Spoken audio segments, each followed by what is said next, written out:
Duterte doon sa tatay at kapatid ni Bongo, at ito ay bawal at covered ito sa plunder law. Okay, 7 billion pesos ito. 7 billion At, pala ito, no? Grabe, laki ah. Nagsimula ito nung mayor pa si Duterte hanggang nagpresidente. Kaya alam naman natin na magkadugtong ang bituka ni Bongo at Duterte, kaya hindi niya pwedeng ipagkaila na hindi na impluwensyahan ito. Tapos nung senador na si Bongo, ganun din. Kahit na senador siya, siya pa rin ang nag-a-act as the alter ego of Duterte. Talagang siya pa rin yung special assistant.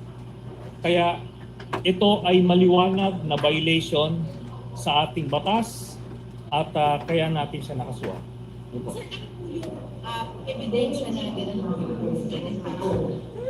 Ang ebidensya po dito ay mga kontrata mismo galing sa DPWH.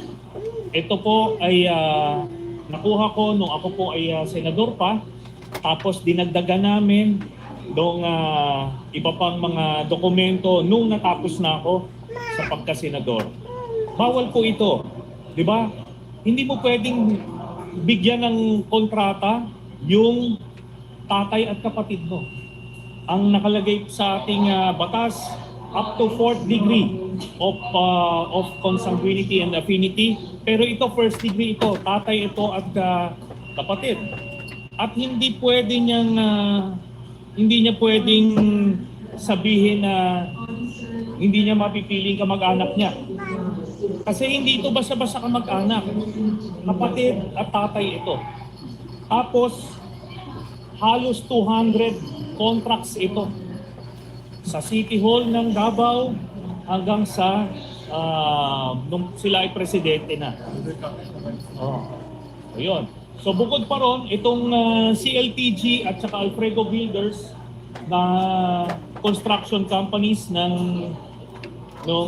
tatay at kapatid ni Bongo, undercapitalized ito, hindi sila pwedeng magkaroon ng mga proyekto ng mga daang-daang milyon.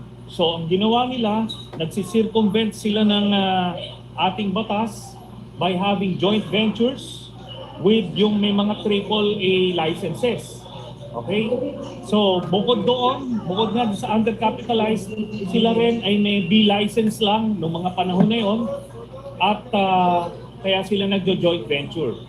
Tapos may nakita rin tayo, sinama natin dyan sa ating mga dinistribute sa media, 5 kontrata nila na malalaki na aabot ng mahigit 800 million pesos with the Discayas. Kaya yung sinasabi ni Bongo na hindi niya kilala yung mga Discaya, may joint venture yung tatay at kapatid niya. Tapos, paano nagkakilala itong mga ito? Diba? So yan yung mga problema ni Bongo na harapin niya pag naisampa na to. Dahil siya yung principal. Ang nangyari dito, nung mayor pa si Duterte, executive assistant si Bongo. Maaring iniisip nila na hindi naman kilala itong tatay at kapatid ni Bongo that time.